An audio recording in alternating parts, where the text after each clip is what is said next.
Welcome back, everybody. Nice to see you. Looking so enthusiastic. Before we look at some of the Grand Dukes, I want to mention a couple of things. The first is a correction to your handout, which some of you may have already noticed, that in the little table on the first page of the Grand Dukes, the second column indicates the age at which the Grand Duke came to the throne and the number of years that he reigned. And in the case of Cosimo I, he came to the throne not at 28, but at 18. Okay? He was Duke of Florence up until 37. Then he was Duke of Tuscany, and then he was Grand Duke of Tuscany. And all the others were Grand Duke of Tuscany from the beginning of their reign. Then there's a short selection of a fairly random choice from the most important of the Medicis that I won't be mentioning, except the last one, Grand Prince Leopoldo. I am going to say something more about him today because he merits it. These 7, however, are just 7 that I had to choose for the space. There are really dozens and dozens of Medicis in this period who would be worthy of a lecture each. So vast was their interests and their collections and all the rest of it. We'll see some fairly stunning figures when I tell you about Leopoldo, for example. The next thing I want to say, because of a question that I've had about the Medici Bank, is that on your bibliography, on the back of the first day's handout, there is a book on the bank. I think it's by von Rovere or something like this, von somebody. And that's about the best, but it doesn't go to the end of the bank, and that's what somebody asked me. What happened to the bank? The bank slowly went downhill, the Medici Bank. Obviously, they had other interests, and especially when the Grand Duke arrived, their interests were more in, not in banking, because they felt in a sense that perhaps it was a kind of inferior place to be. To be farmers with vast agricultural projects was to them more ennobling, alla Romana, so to speak. So the bank was finally wound up by Ferdinand II, one of the guys we look at today. Ferdinand II wound up the bank and closed it down in about 1644, 43 or 44. And lastly, I want to thank the gentleman who sent me the information that you see on the screen, that tomorrow at 11 o'clock on BBC World Channel 400, a documentary film about Botticelli's painting The Birth of Venice. You all know that painting, and you probably all know that it's always considered a kind of companion piece to the Primavera. If you've been to the Uffizi and seen them, they're practically side by side in the Botticelli room, the biggest room in the Uffizi.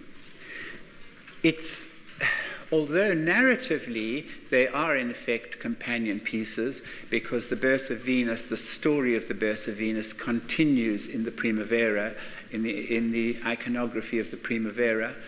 They were not in fact painted as companion pieces, as a couple. This we understand from the fact that they are, for example, on different media. One is on canvas, one is on wood, and the dimensions are slightly different.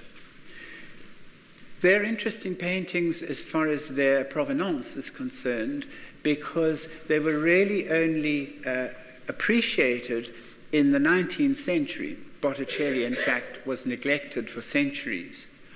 And when they were finally found in the inventories of the Medici. They were discovered to have been recorded for the first time in the villa at Castello. And the villa at Castello, at the time that they were listed as being there, belonged to a Lorenzo de' Medici, but of the cadet branch, the one on the other side. So nothing to do with the principal family that was the ruling family at the time that Botticelli painted them. It was also discovered later by two documents, I think, that one of them, in fact, had not been painted at all for Castello. There was a record of it coming from another collection.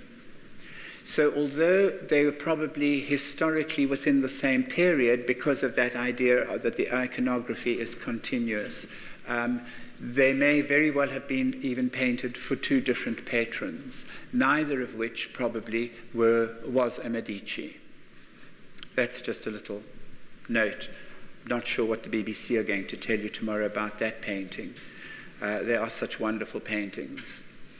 The thing that led them to be associated so much with the principal branch of the Medici was symbols and emblems. But these emblems, as I said, with the diamond ring, for example, were pretty diffuse. They were adopted by, in that case, by Piero dei Medici, but at the same time they were a Rucellai emblem. They were adopted by one of the Rucellais later in the 1470s. And you'll find them, for example, on the front of the Church of Santa Maria Novella, which was a Rucellai church. So one has to take all these kinds of elements, the date, the place, the artist, the emblems, the subject, and kind of put them together to try and find where this painting originated and how and who commissioned it. So enjoy that program tomorrow. And so to the Grand Dukes. We're going to have a look today at 4 Grand Dukes. Here's a list of the 7 that make up the set. We're going to look today at the 4, Cosimo I, we looked at yesterday, his son Francesco I, and Francesco's brother Ferdinando, because Francesco died without an heir, Ferdinando's son Cosimo II, and Cosimo II's son Ferdinando II. Then tomorrow we'll deal with the last of the Grand Dukes, the last of the Medici, in fact. And AML, you see at the end of your table, is Anna Maria Luisa, or Anna Maria Ludovica, she's also called. And she inherited the duchy, but of course not the title. Titles could only be inherited by men. She inherited the duchy after her brother Jean Gaston died, and she maintained it for 6 years until she too expired. This sweet child, painted more than once by Bronzino, by the way, became this handsome, perhaps mildish-looking man, I would say, portrayed also by a number of artists, but also in a bust by Bandinelli, which shows him again as rather a passive-looking man. He began to govern the duchy as his father's lieutenant, even before his father's death, 10 years before his father's death. We're talking now about Francesco here. And he did so scrupulously and, it seems, very efficiently for those 10 years. In 1574, his father died, Cosimo I died, and one writer claims that on beginning to reign on his own account, he speedily manifested his real character. His training in the hands of a Spanish mother, remember Eleonora of Toledo was his mother, had made him suspicious, false, and despotic. The writer continues, holding everyone aloof, he carried on the government with the assistance of a few devoted ministers. He compelled his stepmother to retire to a convent, and he kept his brothers at a distance from Florence. These are his brothers, by the way, Piero on the left and Ferdinando on the right. Piero's portrait here is not exactly certain. It's very often catalogued as a noble Italian, but the date seems to suggest, and its provenance seems to suggest that it's Piero. He sent Piero to be governor of Siena, Francesco did, and Ferdinando, of his own accord, went to Rome to be out of the way of his brother. Piero got on well enough with Francesco. It was Francesco who was aloof. And this may well have been because of a guilty feeling. I've always felt this also about Francesco, that he may have felt a sense of guilt that he was having an illicit affair, and affair is too sordid a word. He was having an illicit love relationship with Bianca Capello. We'll come to Bianca Capello and that whole story. It's the dominant feature of Lorenzo, of Francesco's life. And Ferdinando certainly didn't approve of this, particularly when Francesco married, not Capello.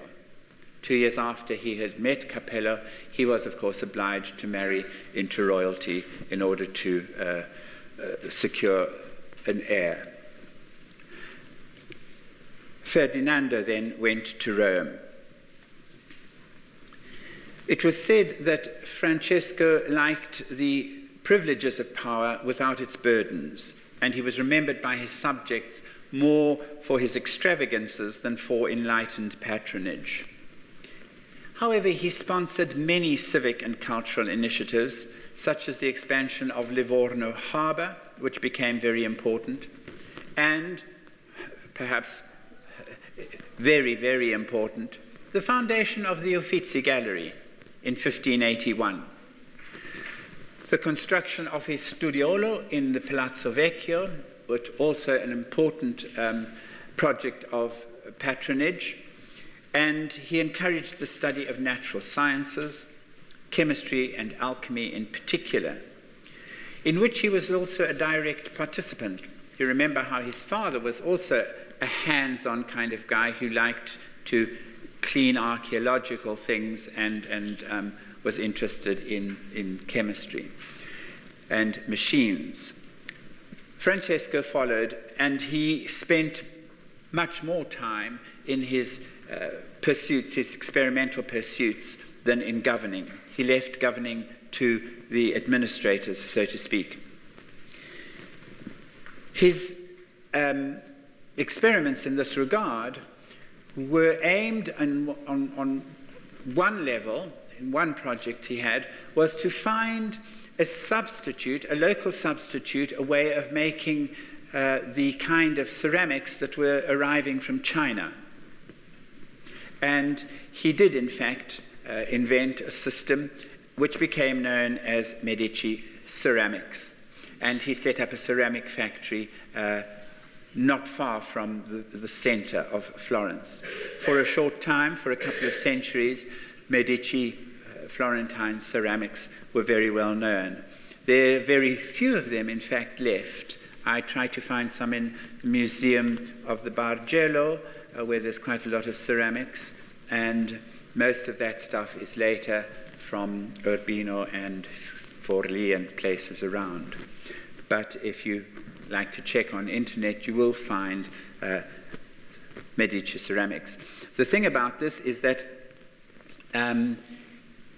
kaolin, the essential thing in making porcelain, I believe, was not known at that stage, or not found anyway in Italy.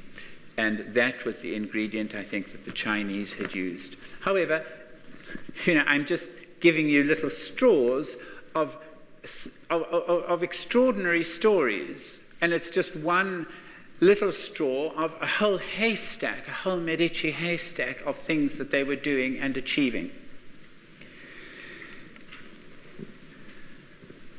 This is the bust of Francesco from Bandinelli.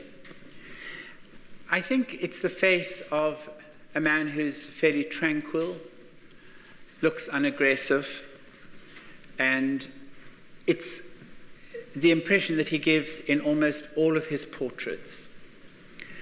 Quite contrary to the man who locked up his stepmother in a convent, such that she became mad. And when his brother let her out 13 years later, she was so mad that they immediately had to put her in another one. And she died 3 years after that. But it seems also to me that in every generation of the Medici, the dukes combined acts of great kindness, and even Lorenzo the Magnificent, actually. There are letters to Lorenzo the Magnificent to which he reacted with extraordinary kindness and benevolence.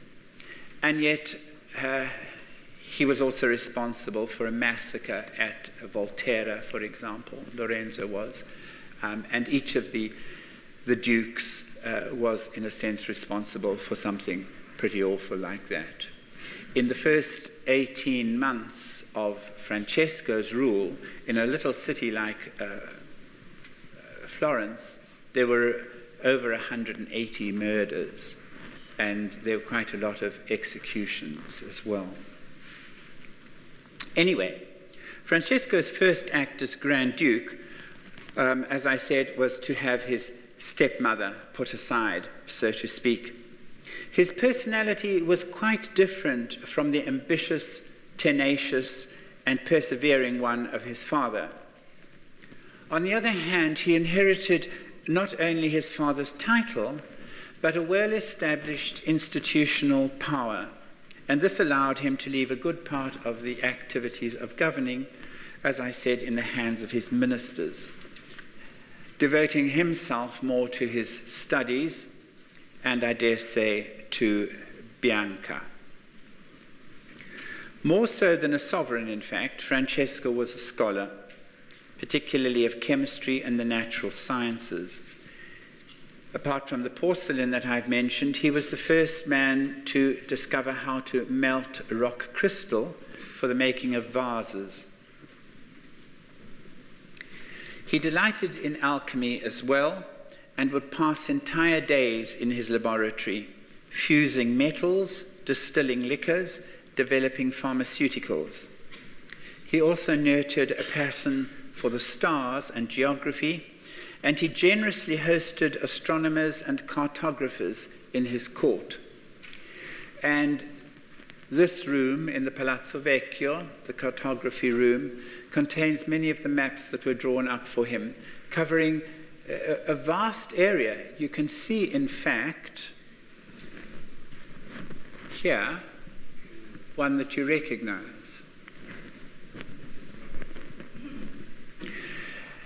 And just as an aside, this globe was made, you can see, I think, the Gulf of Mexico, whatever it is on there. That globe, however, was made, inasmuch as it was projected, by a man called Danti, a monk, D-A-N-T-I. Danti worked for the Grand Duke and somehow fell out. He was an astronomer and a mathematician, and somehow, I'm not sure why, the Grand Duke was displeased with him and sent him off to Rome. Sent him off to Rome, where he became a mathematician for Pope Gregory, and it was Danti, in fact, who worked out the Gregorian calendar. The Pope, of course, had nothing to do with working out the Gregorian calendar. It's just named after him, as was the wont. And this poor little unknown man called Dante was the guy who did it. This veritable infatuation with the sciences did not, however, make him lose sight of the arts, in keeping with one of the family's loftiest traditions. He is to be credited with the foundation of the picture gallery that, enriched over the centuries, would come to constitute the Uffizi, as I've mentioned. In order to house the collection, he placed, he ordered Buontalenti. When the Uffizi was first built, it was open, the corridors were open, and he organized for Buontalenti to enclose them in order to take the Roman and classical statues that we still see there today, to enclose the great loggiata with glass.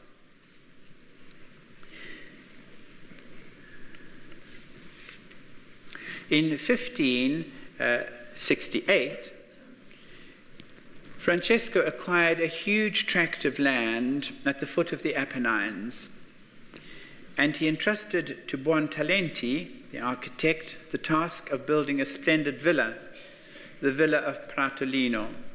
This is all that's left of it. The Villa of Pratolino, I forgot to mention, he just constructed it as a country house for Bianca. It was finished in 1575, and as I said, this is all that remains of the marvelous gardens.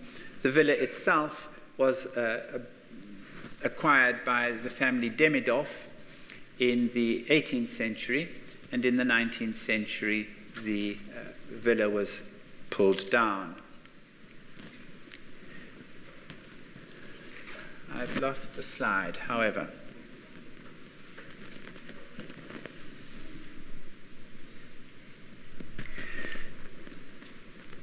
Was Francesco's reign dominated by his relationship with Bianca? Or is it a case, as the old Encyclopedia of 1910 puts it, in default of public events, the historians of this period enlarge upon private incidents, generally of a scandalous or sanguinary nature.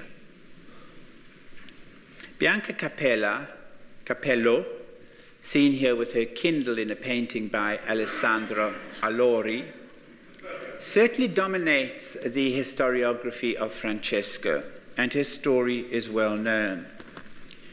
It also, in spite of efforts to make a scandal of the relationship, is a story of love which endured.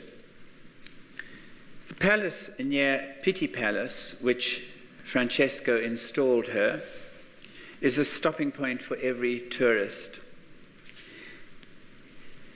It's practically the only building with this system of graffiti and grotesques in Florence that's left. You see here the Medici coat of arms of the Grand Duke with the coronet on the top. And what perhaps you can't see so well is that above the doorway is an emblem of Bianca Capello with a play on words, because there's a hat. Her emblem is a hat. Capello being, of course, a hat in Italian.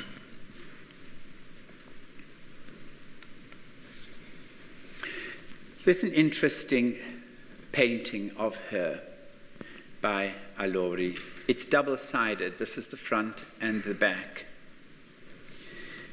And it was undoubtedly commissioned by Francesco, because on the retro we see an allegory, sometimes known as the dream of human life, from a Neoplatonic idea of man awakening to virtue.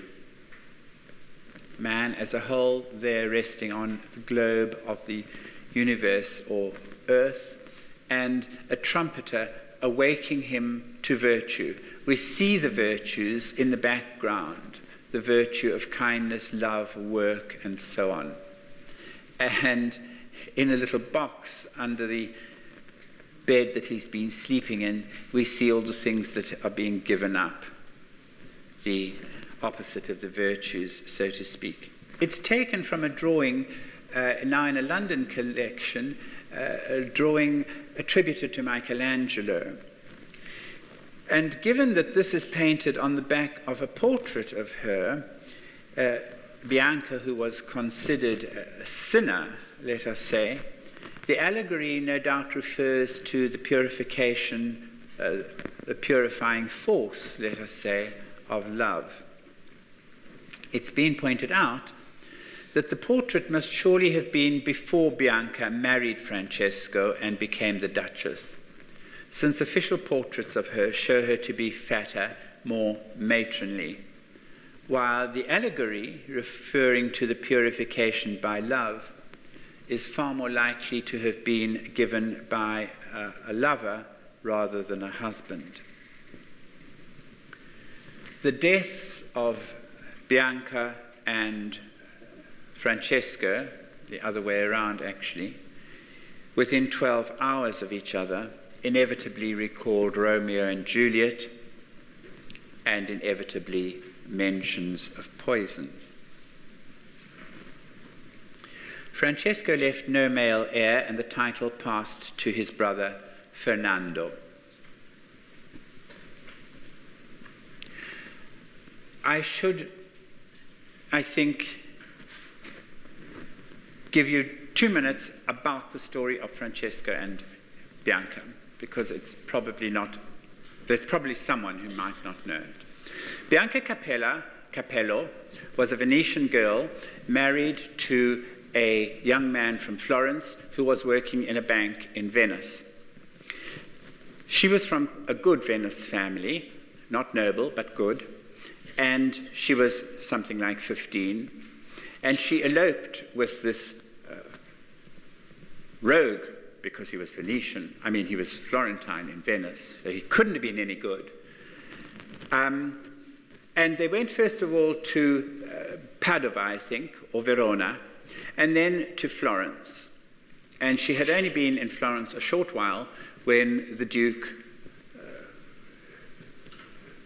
saw her, as I mentioned yesterday, or in the first lecture, saw her somewhere, either at San Marco or in the market or whatever. However, it was kind of love at first sight by lightning. So he gave the husband a job in the palace, so that really he had a lot of excuses to be near her, and so that he knew that the husband was at work.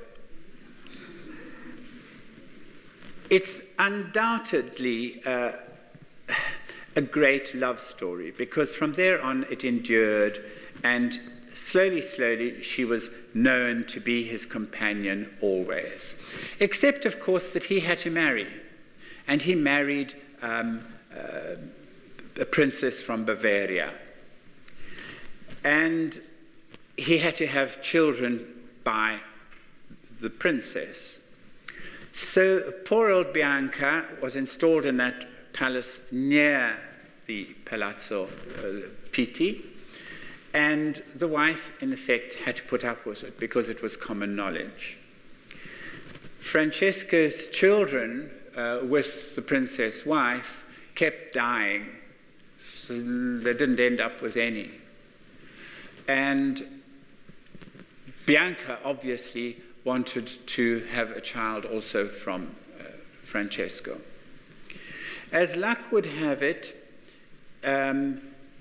Francesco's wife died, and so he was free to marry Bianca, which he did privately, first of all, and then publicly 2 years later. However, all the way along, Bianca, also being a foreigner, Venetian, was not accepted, and she was considered a sinner. She was considered all those other things that women can be considered if things aren't exactly legal and moral. And that was a great pity, because the records that we have of her never speak of anything but really kind behavior. And I've read letters from her which are sound really sweet and concerned. She was really concerned when Francesco's wife was ill, for example. Anyway, she had a child. She had a child which was called Antonio. And it was, therefore, theoretically, an illegitimate son of the Duke, and he could have it legitimized, and it would have been an heir, and that would have secured her place as the Duchess. However, rumor was spread that her pregnancy and the baby were all a great performance on her part, that the child, that she had never been pregnant, that she couldn't get pregnant, which is why she had been going to so many, nowadays she would have gone to fertility clinics. She was going to doctors and taking cures and going to the many thermal baths and things that they're in Tuscany in an attempt to get pregnant. So when a baby did arrive, it was very quickly rumoured that this was not her baby at all, that it had come from a servant in the palace or whatever. The whole thing had been a scheme, which didn't help at all. What Antonio, the son, was legitimised by the supposed father, Francesco, and then the poor guy was delegitimised, if that can be the case, when the new Grand Duke came along. So, Ferdinand, the brother, remember, who's in Rome, came to Florence at a time when Francesco had been having some problems, not only with his health, but political problems. Ferdinando was perhaps a more capable person, a person more interested in running the place. And he came to Florence. Now, Ferdinand and Bianca Capello were enemies, so to speak. She tried to reconcile with her brother-in-law, but he wasn't having it. He was completely against her. She invited him to dinner out at Poggio a Caiano, or Castello, I can't remember which one. Anyway, at one of the country villas, and Ferdinand went and he had dinner there, and the next morning Francesco died, and 11 hours later Bianca died.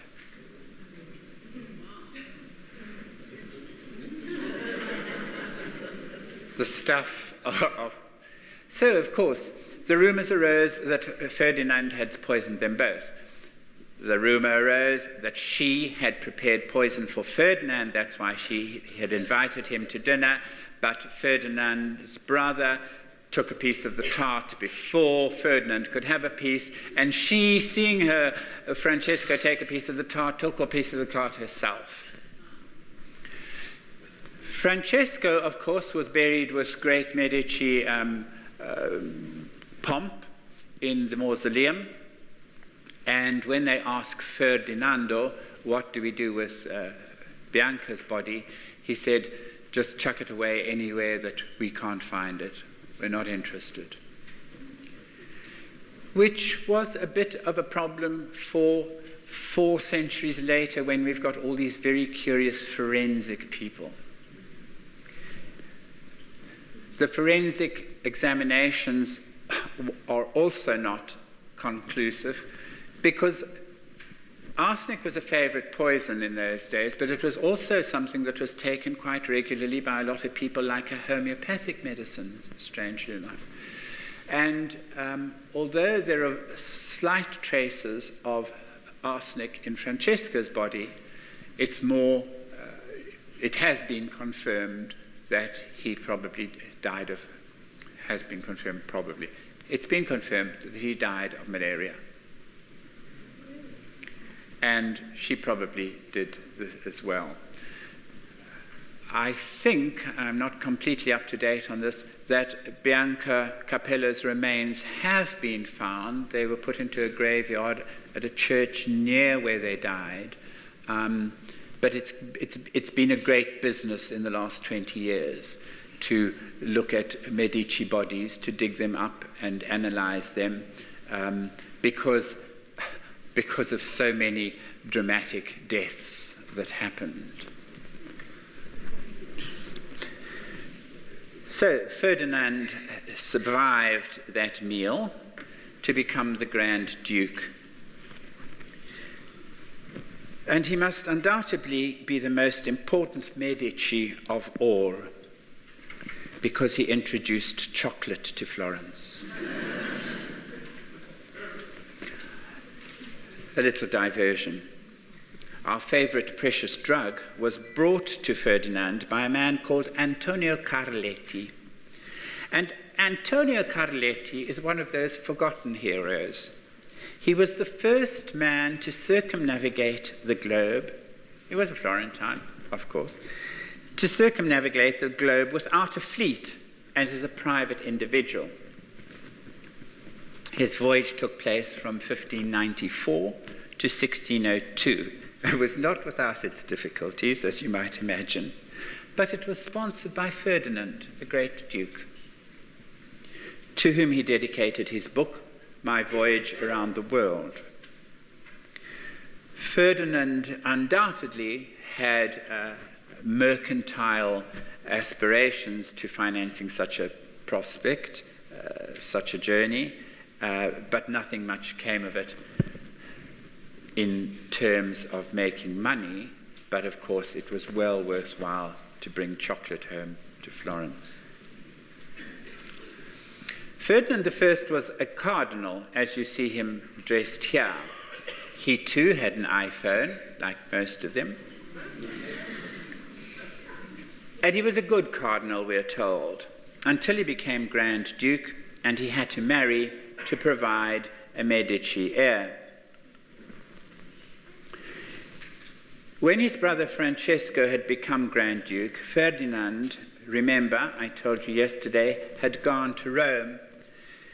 There he acquired the Villa Medici, one of the most splendid villas in Rome. The villa was on the site of a property of a Roman imperial family, and Ferdinando reconstructed it from a design of Bartolomeo Ammanati. Ammanati, the man who built the beautiful Ponte alle Grazie in Florence, and many other things, a favorite architect of their father, Cosimo I. And he laid out the splendid garden. In doing so, it is reputed, it's said, that with every spadeful of earth, it seemed to uncover another Roman piece of sculpture, all of which were used to decorate the garden facade of the building.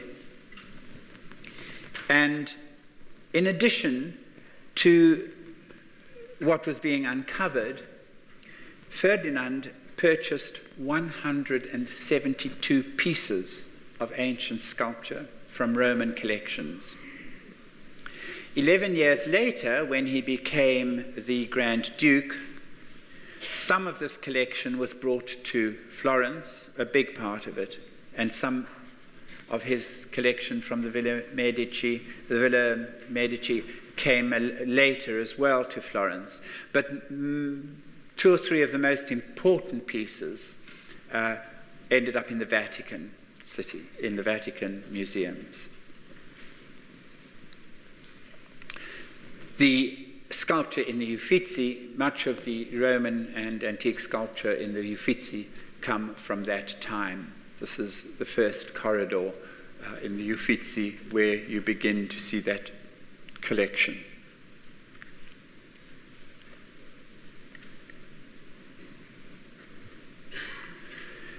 Ferdinando was followed by his son, Cosimo II. And Cosimo II, here we see him with his father, Ferdinando in the middle, and his mother, Maria Maddalena. This painting must have been done after Cosimo had, after Ferdinando had died, because when Ferdinando died, his son Cosimo, the Grand Duke, was only 10 years old.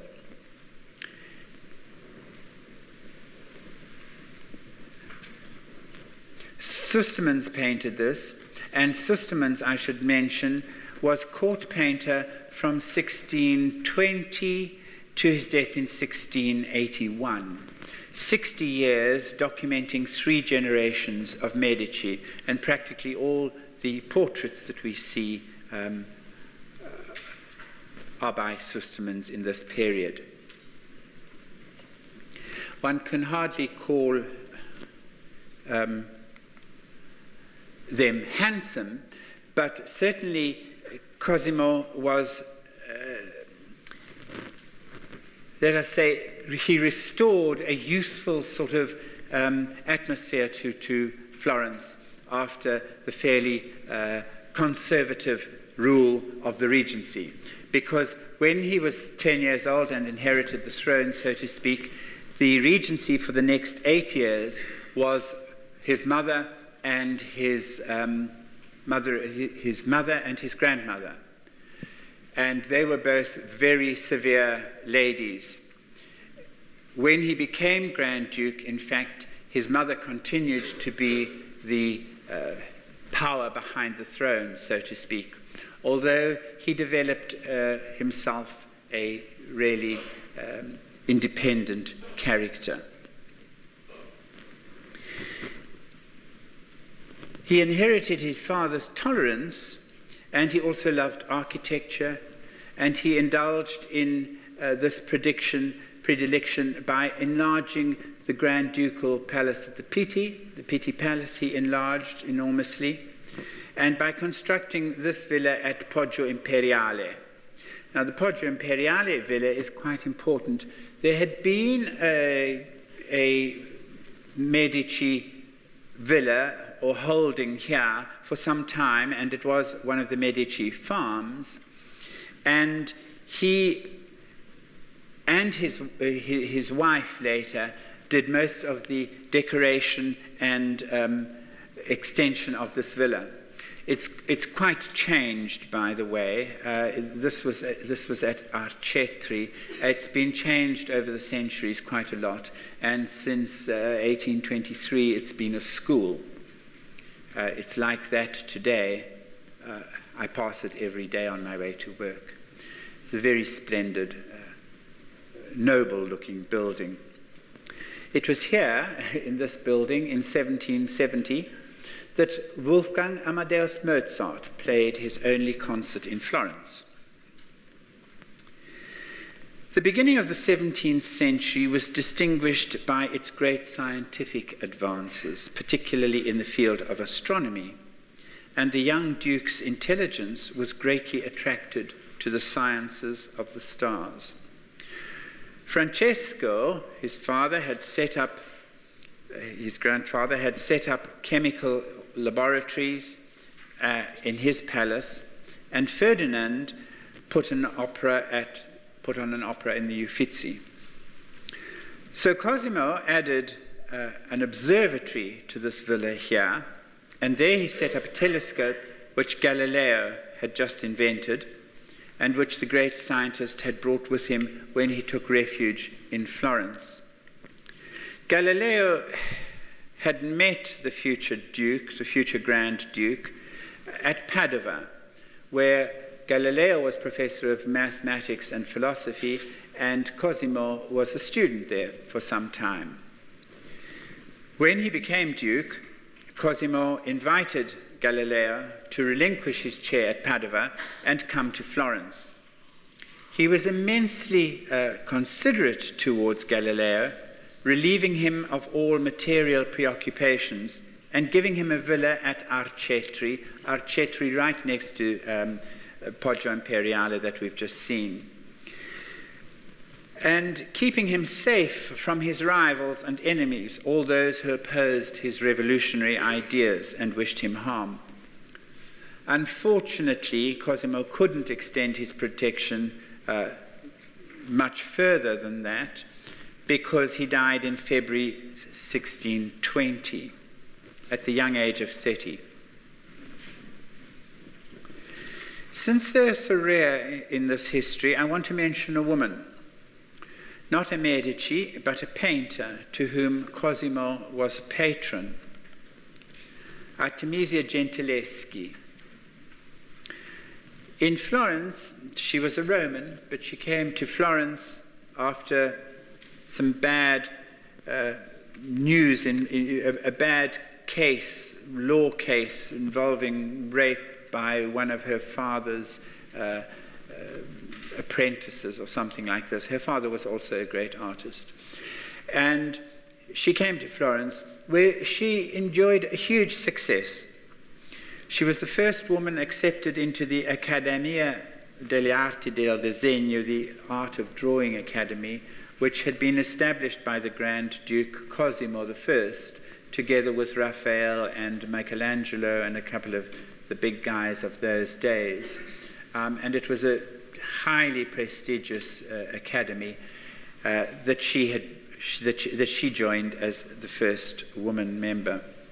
She maintained good relationships with the most respected artists of her time, Cristofano Allori, the son of the great Allori, and was able to garner the favors and protection of influential people, exactly like the Duke, starting with Duke Cosimo II.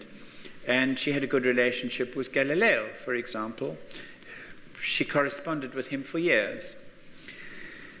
And with Michelangelo Buonarroti, the young nephew of the great Michelangelo, who was at that time setting up the Casa Buonarroti, the museum in honor of his great uncle. And he asked her, in fact, to paint some of the ceilings in that building.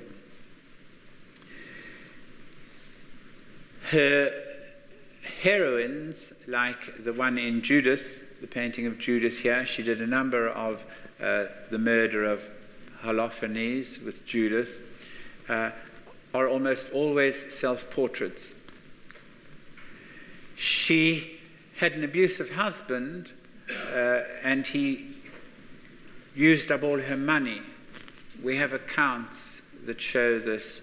We have accounts for people coming to her to collect money. And eventually she gave up in Florence and fled back to Rome.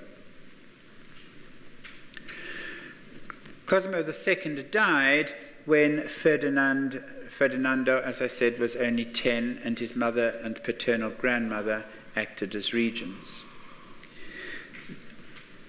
The first calamity of Ferdinando's reign was in 1631, when a plague swept through Florence and took 10% of the population.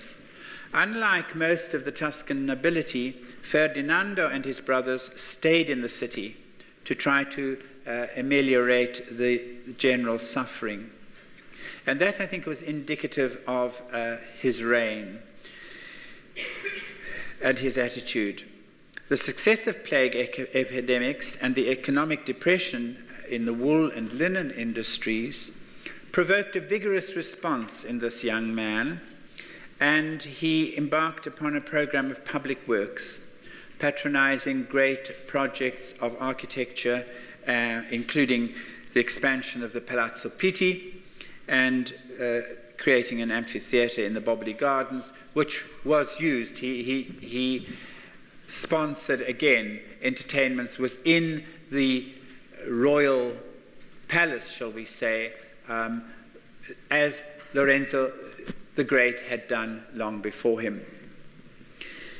He seemed to be very keen on fountains, and he had 2 of them installed at the Piazza Santissima Annunziata. The artist was Pietro Taka, the sculptor, who was the successor to Giambologna and was the court sculptor for so many years. It was he who modeled the famous Porcellino in the market in Florence. And it was he who did the two huge statues of Grand Dukes in the mausoleum, the Chapel of the Princes, which had been started in 1604. The work here had been started in 1604, and the fact is that it was never finished. The Grand Duke forbade all private trading in precious stones, just so that they could all be channeled into this extraordinary place, which I guess a lot of you have been to visit. Only two of the niches above the tombs of the Grand Dukes were filled, and those were filled with those two statues by Pietro Taka. Sorry, can I interrupt? The shield, those stones up at the top. Is that kind of a feeble emblem? I mean, why would they have 5 stones, 6 stones arranged so bad? Those are the famous pale of the Medici. They're not stones at all. The pale, and as you see, the top one is also still different. As I explained yesterday, the top one has the fleur de lis on it. That is the Medici coat of arms, which you see also on both of the sepulchres, on the tombs themselves, and which we saw yesterday as the emblem of the Grand Dukes, together with the Cross of St. Stephen and with the honor of the Golden Fleece. That's very classic.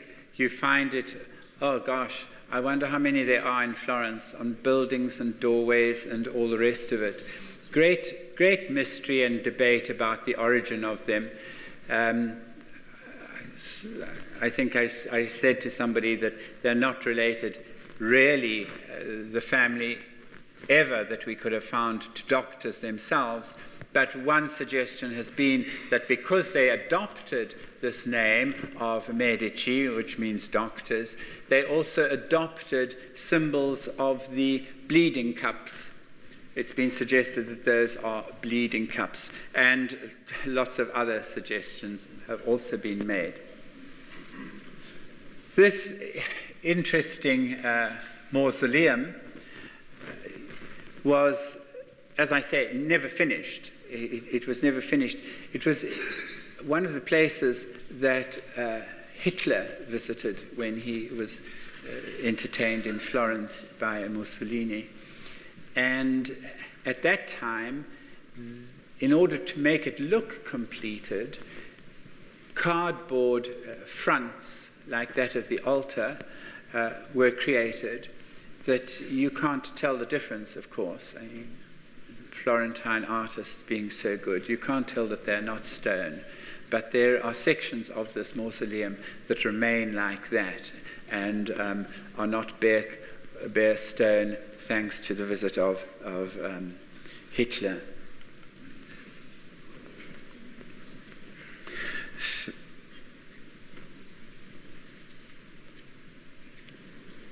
This is the Palazzo Pitti, which he enlarged so greatly. He filled it also. Ferdinand was obsessed with technology, and he had hygrometers, barometers, thermometers, telescopes installed in the Pitti. It was full of these machines. In 1654, influenced by Galileo, he is reported to have himself invented the sealed glass thermometer by sealing up the top of a tube that was filled to a certain height with colored alcohol. In 1657, 3 years later, he and his brother established the Accademia del Cimento. Cimento means experiment, really, or risk, or daring. And it was set up to attract scientists from all over Tuscany to Florence for mutual study. and it was a great success, I might say.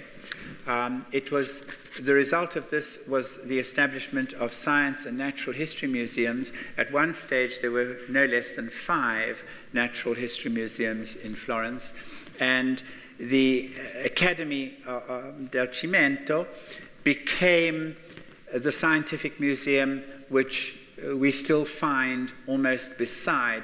In fact, it's connected by a passageway to the Palazzo Pitti itself. It was there that I went in search, remember, of that mysterious item on the Medici inventory of 1492. Ferdinand and his wife were also patrons to a squadron of painters who decorated many of the rooms in the Pitti Palace. And this work was important because it brought to Florence Baroque painting from Rome. This is by Pietro da Cortona, who painted mostly in Rome, in the Palazzo Barberini, for example. And this was the first time this kind of art, Baroque art, had come to Florence. And it was interesting because Baroque was not to the taste of the Florentines. And there are fewer than 4 buildings in Florence that have any Baroque influence. We'll see one of them tomorrow, because the Baroque in Florence was, shall we say, modified into a style which had its own name and was absolutely local to Florence. Ferdinando's marriage to Vittoria della Rovera, who helped him with the decoration in the palazzo, had been arranged by his mother and grandmother. She, by the way, Vittoria della Rovera, was the heiress to the dukedom of Urbino. And it was a result of this connection that the great collection of paintings from Urbino came into the Medici collection, many of which remain in, some then went back to Rome, but many of them remain in the Palazzo Pitti, the Titians and the Raphaels and so on. They came from there.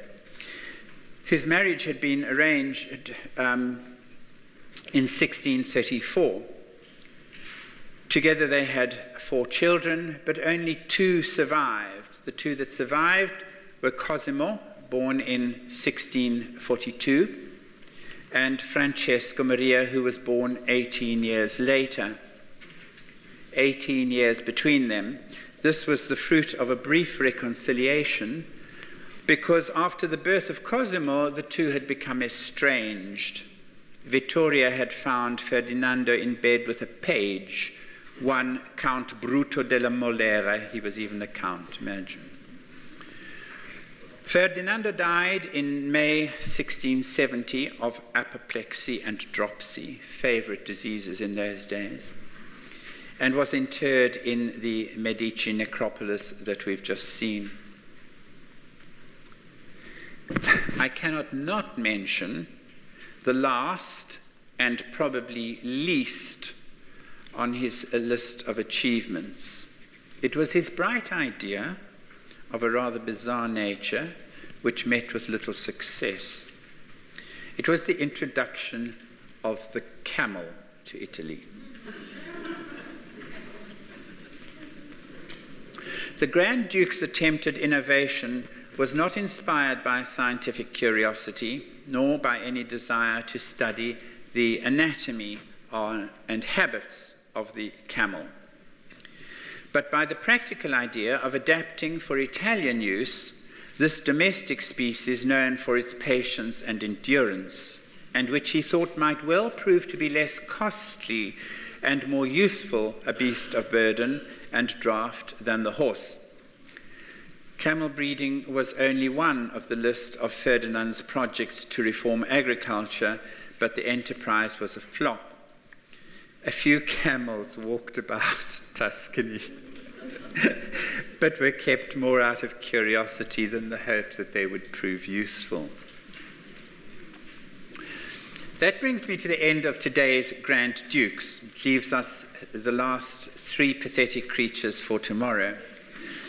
But I do want to say a little more about Cardinal Leopoldo, a little more than just the note which you have on your hand.